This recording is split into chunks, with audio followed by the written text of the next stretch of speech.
at 6. We're looking ahead to a first alert on Friday. And that's because we're expecting some showers, so you need to break out the rain boots and umbrella. Let's check in now with first alert meteorologist Lisa Villegas telling us what we should expect. Lisa. Yeah, Friday is the first alert, and that's when we're going to see a little more widespread activity with rain and the potential for an isolated thunderstorm or two. Now, with that being said, for those in the afternoon and that evening, that's when we have the best possibility of seeing some of this rain. So I'm going to time this out. In fact, leading up to Friday, we're even talking about tomorrow, we do have the potential for some showers, mainly outside of Mecklenburg, but this is potentially some good news, especially for that new wildfire that just sparked up just outside of Burke County. So watching for the potential of some of these showers to develop. A lot of this is going to be very light, and then later on tomorrow evening, so right around 4 or 5 o'clock, and then by 7 o'clock Friday when we're waking up, it is our first alert. Most of us are going to be quiet. However, rain chances start to pick up and begin out across the mountains, all pushing out towards the east. So as we fast forward 12 o'clock,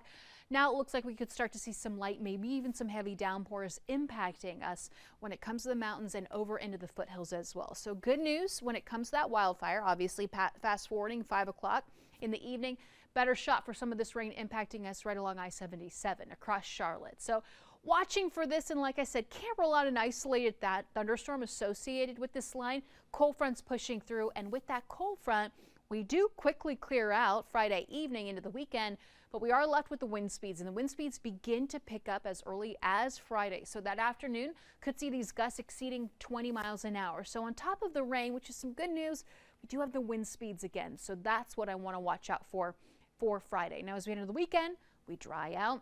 It's going to be lovely. Make those plans here for Saturday, Sunday. A little warmer on Saturday, temperatures in the lower 60s. And then for Sunday, temperature around 57 degrees. A little mix of sunshine, cloud cover. Overall dry this weekend if you are making those plans. In fact, currently we are quiet. Beautiful shot of Uptown right now, 65 degrees. Not too shabby. A lot of us actually peaked in the low 70s and upper 60s today. And we are about 11 degrees warmer at this very moment than where we were this time yesterday. 12 degrees warmer over in Lincolnton. So yes, very warm out there, but dry air is in place. So these numbers are going to quickly drop tonight.